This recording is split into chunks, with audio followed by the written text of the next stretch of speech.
Hey, Lily, this might be my favorite episode that we've ever done. Why is that, Randy? Well, we first had Donna Lichaw on a few years back, and this was shortly after I left a job, and I was just getting started as a coach and a consultant.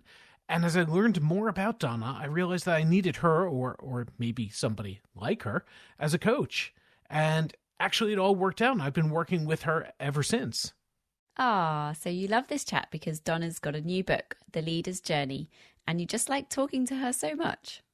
No, actually, it's because of what she did with you in today's episode. What? What she did with me? Yeah, well, Donna's been asking me hard questions for years, but she turned the tables and did a mini coaching session with you in the middle of today's chat. It was great to see someone else be on the other side of that. Yeah, she totally put me on the spot, and she's very good at this stuff. But I like today's chat because the lessons in her new book are so good. So no more waffling. Let's hit the music. The Product Experience is brought to you by Mind the Product. Every week on the podcast, we talk to the best product people from around the globe. Visit mindtheproduct.com to catch up on past episodes and discover more. Browse for free or become a Mind the Product member to unlock premium content, discounts to our conferences around the world, and training opportunities. Mind the Product also offers free Product Tank meetups in more than 200 cities, and there's probably one near you. Donna, welcome back to the podcast. It's been, I don't even know how long, it's been years since we've had you on. Hi, Randy, Lily. I'm so excited to be back. I don't know how long it's been, but it's like it was yesterday. Yeah, it's been way too long, but it's a good reason that we're having you back. It's time to talk about your second book. So last time we had you on, we were talking about storytelling and the importance of that. And now you're talking about storytelling and more in in not just the user's journey, but the leader's journey. Is that right? It's almost right. For a while, I really wanted to call this book Against Storytelling because it's very, very much a reaction to storytelling being so in vogue in the business world. And I firmly believe, which is part of the journey I went on that I talk about in the book, that nobody cares about your stories as a leader. They care about how they experience working with you and how you move them forward and the impact that you all make together. And that's what matters. So it's kind of about storytelling, but not really. No one wants to hear your stories. That's interesting. Yeah. One of the things I read in the book was there's a lot about stories and storytelling, but it's the difference between telling a story and bringing them to life. And I wanted to ask you, what did you mean by that distinction? Yeah, it's I know this is, it's like the curse of my life. Like things make sense in my head, and then I have to spend my entire life answering please explain, please elaborate. It's like my life is like red ink on a report from elementary school or grade school. No, what do you call it? Primary school, as you say. Please explain. But it's yeah. I mean, the book is essentially how to feel like you're the hero of your own story as a leader. So there's a story that we all live, and it's called life, and it's how our brain navigates everything. There are stories we tell ourselves about how we show up as leaders, how we make an impact, how we don't make an impact. And it's really about the way that we do or don't feel like heroes as we're navigating through all the things we do as leaders, and how to make it the best story possible. But yeah, it's not really about telling stories. True. Okay. You made one other. I know. Did that help? It did. But there's one other distinction that you made around the difference between being a hero and saying that leaders need to be superheroes. So what actually is the difference between being a hero and a superhero? Okay. So, and the funny thing is I'm going to tell a story to explain what I mean. And so here I go contradicting myself. But I think the best way to explain this is to tell you about a time and what kickstarted me on my journey towards developing amazing leaders many years ago when I was working with an executive team in Silicon Valley. And at the time, they brought me in because my previous book and all of my previous work as a consultant was about getting businesses to really understand the stories that customers can experience when they buy, think about, and engage with digital products and services. And what I'd found over the years is that when leaders are most clear on these stories, they can use that same mechanism and language and way of working to create not just heroes of their customers, but create heroes of everyone they work with internally in their organizations. And so I was working with this team, and we were working more on traditional storytelling. Here's how you get everyone excited about what you're building and how you show up and you give pitches and demos and presentations.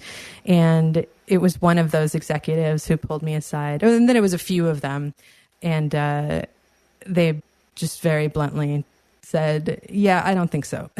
I don't think anyone cares about any of this. I know it's a good skill to have, but how do I do any of this if I don't feel like a hero?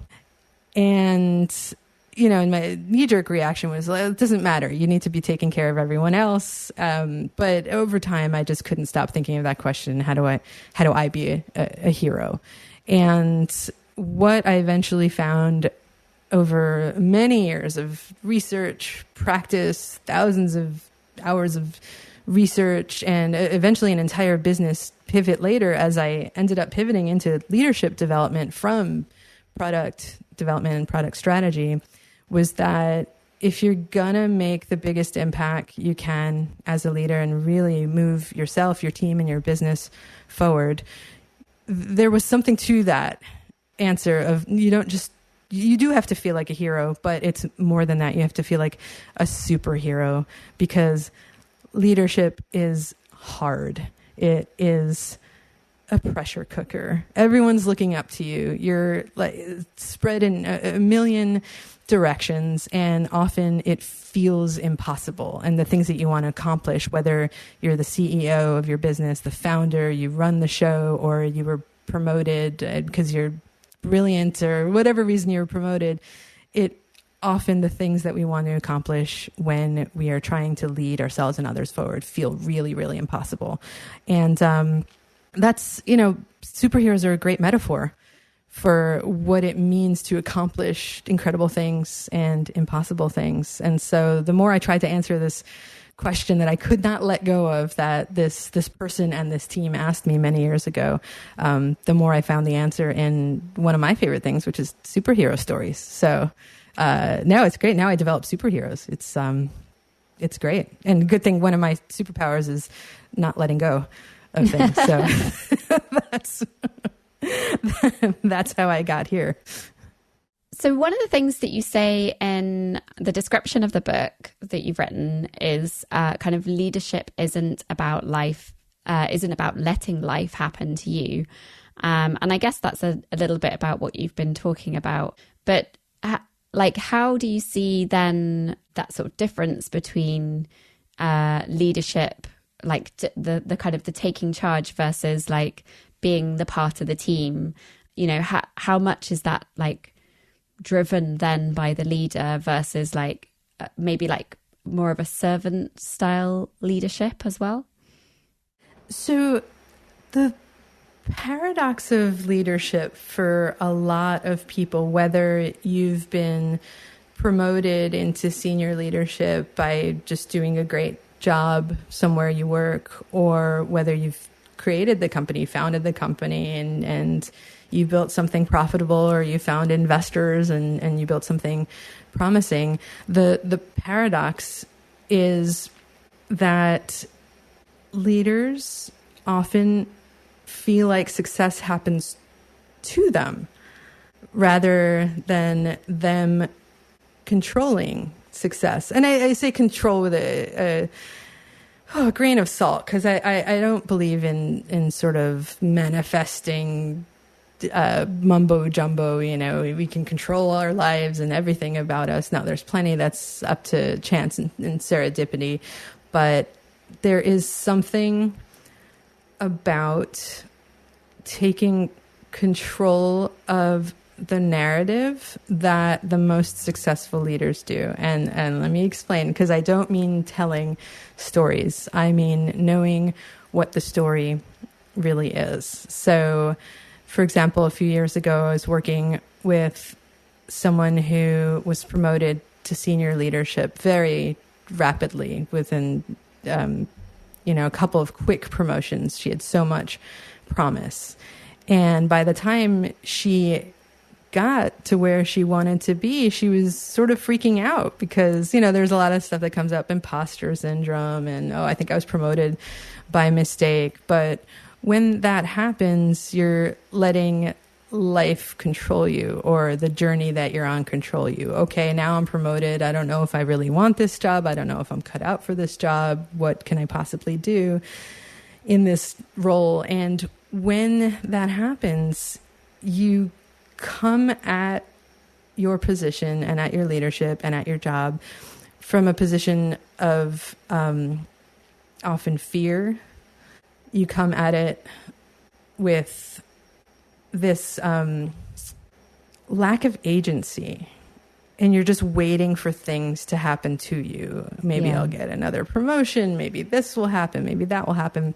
But when you can really go back and figure out how you have shown up in your life, and this is where the superhero metaphor comes in, the superheroes have three things. They have an identity, they have superpowers, and they have a mission. And there's a cocktail of all that, and all superheroes have different variations of all of the above. But when you can show up, and instead of being along for the ride of your life, you can really look back and say, okay, who am I? What makes me amazing? Where am I going? What are my superpowers? Even getting deep into what is my kryptonite? That's when you can fully understand who you are and use that to then pave your path forward with more intention and focus. And I say this, I use the example of someone being promoted by accident, but I work with a lot of founders and a lot of CEOs, and they would tell you the same thing. Oh, yeah, I raised $150 million last month, but it was a fluke. That didn't, I think someone screwed up and I don't know what they were thinking. And now here I am and I have to fix this mess. So it's kind of amazing how it shows up in so many different ways. It crosses, roles, contexts, nationalities, genders, anything you can throw at the equation, but it's all the same when you can really find out, okay, what is amazing about how I got here and how I can move myself, my organization, my business forward. That's when you get going. So you've got 4 sections to the book about how you work with people through this or the journey that people take. And just to give the overview, the sections are identity, superpowers, mission, and impact. So let's start with the first one. So how do I discover what my identity actually is? And what's the difference between identity and identity with superpowers? So the fun thing is I have spent my entire career working in tech and in product development, where we have, in theory, a strong tradition of what we call paving the cow path, which is, let's say you build something, a proof of concept, a prototype, you put it out into the wild and you're finding out what's working. You don't go just change all of that. You find out what's working and then you do more of that. You bake more of that into the product. An example, I'm thinking Slack. Slack started, I forget what they actually started as. Was it in-app messaging? I think was it, or maybe gaming? I'm thinking of something to do with gaming. It was their dev tool while they were making the game. There you go. So they're dev tool while they're making the game, and then it turns out, this is actually really useful. And then when you see opportunities like that and you pave those paths, then you can build incredible products. And so leadership is much the same. I mean, being a great human is much the same. So identity is who you are based on where you've been and how you got to where you are. So it's a bit of a timey-wimey trip through time and space that I take my clients through, and also take readers through in the book, which is find out who you are by finding out where you've been. And so you go back and you mine your past, and you find out, all right, when have I been my absolute best, and what was I doing at those times, and what's the impact that I made. And when you can reverse engineer all of that, you're often surprised at who you are. And that's where the superhero metaphor is also quite wonderful, because in every superhero origin story, a person, someone suddenly finds out that they're not who they thought they were, and they have to grapple with it. And they realize, wow, I have sticky webs on my hands and I can shoot them. Wow, I can fly and I can do things that all my friends and peers cannot do. Leadership is much the same. We all have amazing things that we've done in our life. We just often don't see it because we're not looking for it. And I think that's one of the things that I find, or have found, slightly tricky in my own sort of journey, is kind of uncovering what my superpower is, or what my strengths are. I think I'm much clearer on that now, but I'm older. So how do you kind of help people uncover what their superpowers are if they're not sure how they differ from other leaders in the business, or just other kind of peers who are at a similar sort of level and type of experience of them? How do you get to understand what your superpowers are and how you can use them, I guess, as well? It's a funny thing. For a lot of people, it does come with age when you're a lot older. I find often once you hit your 50s, you're kind of realize, hang on,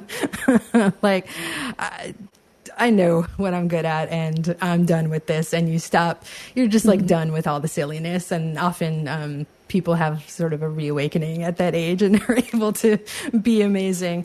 But for the rest of us, especially the founders, CEOs, and executives who I work with, especially in the tech industry, a lot of us are really young. And I say us, a lot of my clients are even much younger than me. And what happens is when you're so young and so promising, you can't see, and you also can't wait till your 50s to figure out, oh, this is why I'm pretty great, and then get confident. And so the fast track way is, again, to take that, to travel through your past and just, it's almost like that, what story was it? The Christmas Carol, where you take a ride through your past and you look around and you see what happened. Was that the Christmas Carol? Right. Christmas Past. It's a Wonderful Life, Christmas Carol. It's a Wonderful Life. All those stories. Yeah. There you go. So, and I know there's a superhero one for this too. I don't think it's in the book, but Doctor Strange probably does it, or whoever. But it's just to look back. And so, I could even ask you right now, Lily, what's something, maybe I'll put it this way. What was something that you worked on as a kid, or something you did, a project, maybe in school or outside of school, something where you were just your absolute best, much younger, so excited? Oh my God, I can tell you the answer to this. I knew as soon as you asked me what it was going to be. So do we have time for this? I'll just tell you really quickly. So when I was in sixth form, which is year 12, 13, I really wanted to be the social rep, because you got to organize all the parties. And I was up against two other girls who were the popular girls. So I was like, shit, I've got to pull all the stops out in order to win this.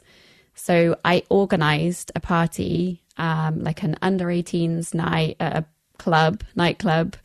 and did the posters for it and everything.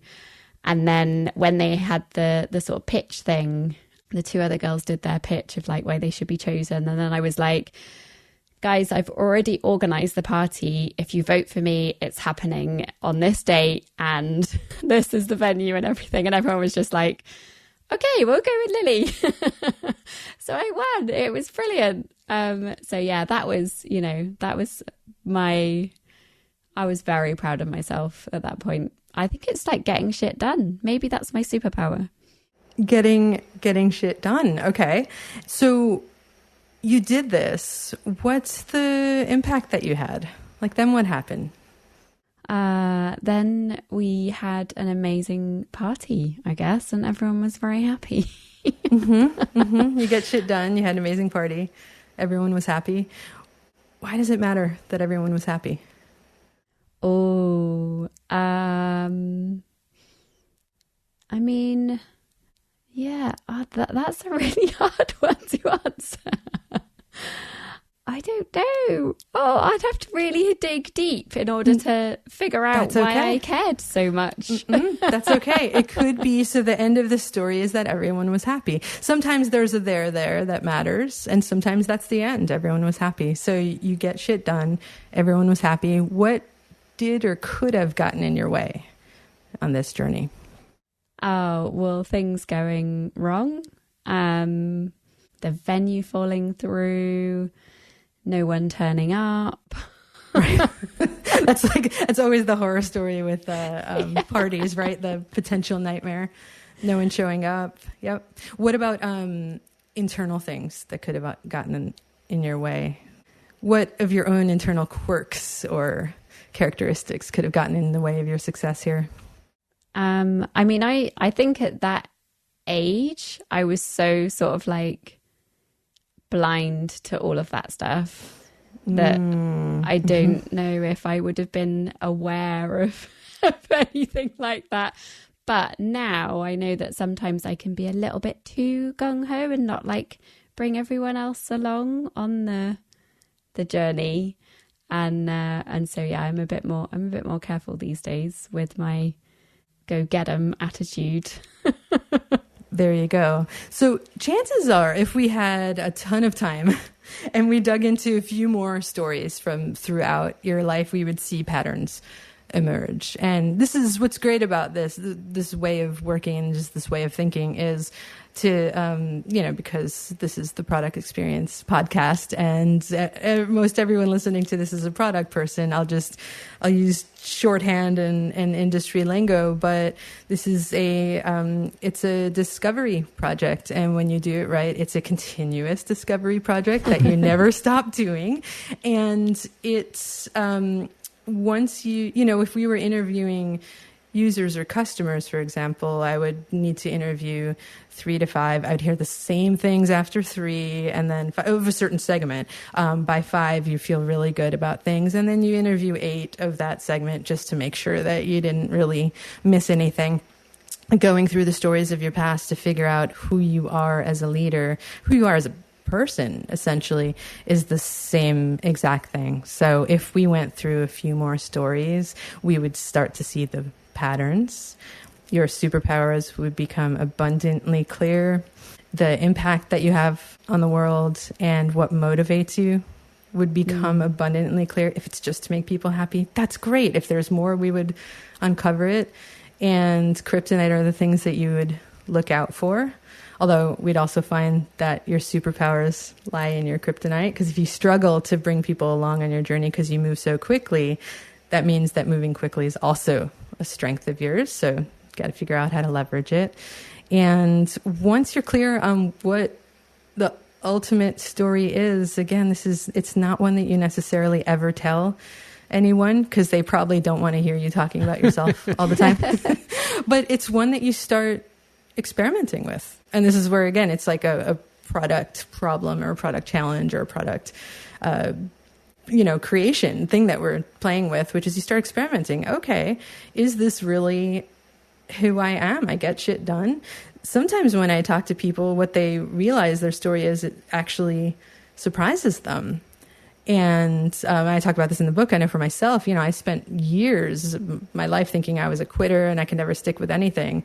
And, I learned through a lot of what I talk about in the book that my story is exactly the opposite. And in fact, today I was in a meeting where a few people who I just met, they told me, wow, you never give up, do you? And it was kind of exciting because I didn't have to tell them that. They somehow just after a few meetings, they learned that about me. It took me 30 years to learn that about myself. But it's all a discovery project. It's just we're doing it for ourselves. Once you do this, it's continuous. And then you do it for everyone you work with, your teams and your business and everything. You're all heroes. I've got to say, the last few minutes of watching you do that with Lily Donna was some of my favorite time ever on this podcast.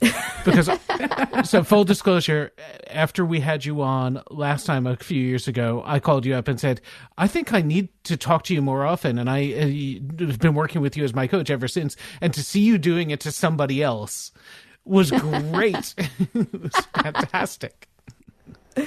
Yeah, it's so much fun. And I've been wanting to do it more on podcasts and I haven't figured out how to yet. So thanks, Lily, for being my guinea pig here because it's so much fun. It's part of why I wrote the book. It makes me so sad. One of my superpowers, which is also a value of mine, is accessibility, just making things accessible to people and being accessible. And it's so hard to have all of my coaching happen behind closed doors. So I partly wrote the book just to share all the goodness and the breakthroughs and these ways of working and thinking with more people. But I've been wanting to figure out how to do it more live with people because it's really cool. That is really cool. No, it was good fun. So Donna, you talked about Kryptonite there and that being part of your superpower in a way. So I've heard different philosophies about how people deal with weaknesses. And is it something where you need to shore up your weaknesses and really focus on those? Or is it you just acknowledge it and say, okay, I'm going to try and put a buffer around it and focus on my strengths? I believe that our weaknesses often are where our secret superpowers are hiding out. So, for example, I know before we started the podcast, the three of us were chatting and I was saying something like, details are my kryptonite and I cannot handle details as I'm going through a book launch, which is all details all the time. And so, on the one hand, certain things I know better than to fight myself. If details are not my thing, yes, I have a team to help me. I'm a business owner. I'm smart. I know better than to try to do everything all by myself. And so I get help for certain things. On the other hand, just spending life thinking that you're bad at details is a pretty low energy, deflating way to show up. And it's definitely not a productive way to run a business because when you harp on what's not working, it sucks your energy. And you need a lot of energy to show up and do things like run a business or work with humans.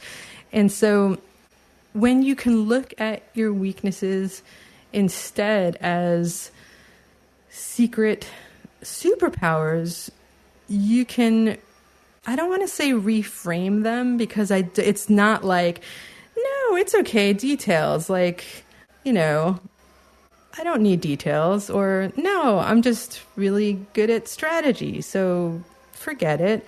But when you can fully honor, so I'll use details as an example. So the way it works is when you can look at your weaknesses instead as hidden superpowers, you can see how what you think is a weakness actually serves you. So if I use details as an example, I could just say, wow, I'm so bad at details and it takes my energy and I show up embarrassed and weak and not getting things done. Or I can ask, well, when I'm missing details or bogged down by details, how is that serving me?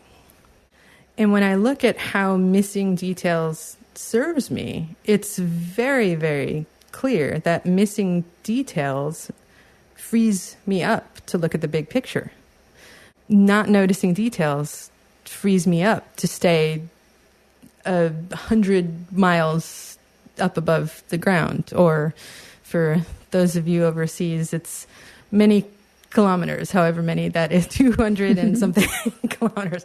But it's actually a strength to miss details. I work with a lot of founders, for example, who are so good at details that they can't get out of details. And when you're a CEO of a growing billion-dollar company now responsible for thousands of people, and you cannot let go of details, you're going to slow everyone down and drive everyone nuts and create a lot of financial issues for your company.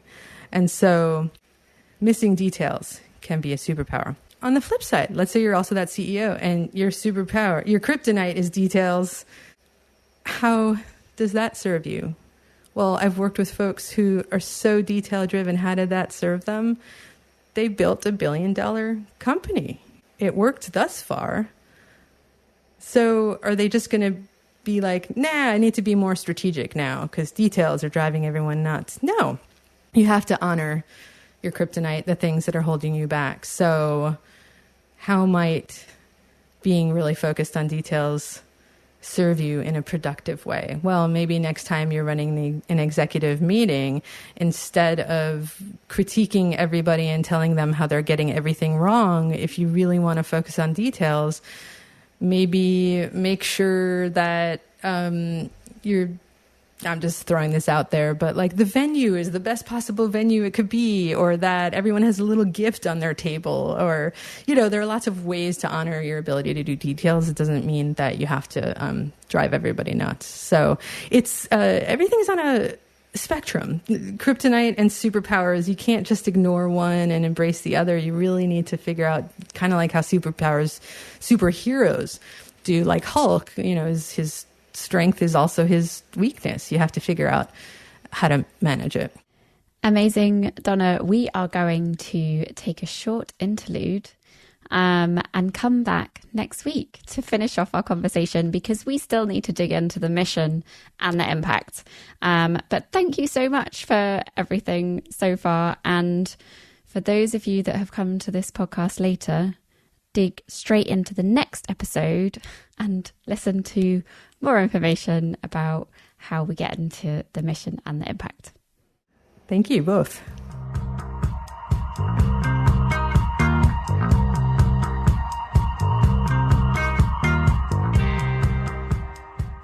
The Product Experience is the first and the best podcast from Mind the Product. Our hosts are me, Lily Smith, and me, Randy Silver. Lou Ron Pratt is our producer and Luke Smith is our editor. Our theme music is from Hamburg-based band POW, that's P-A-U. Thanks to Arnie Kittler, who curates both Product Tank and MTP Engage in Hamburg, and who also plays bass in the band, for letting us use their music. You can connect with your local product community via Product Tank, regular free meetups in over 200 cities worldwide. If there's not one near you, maybe you should think about starting one.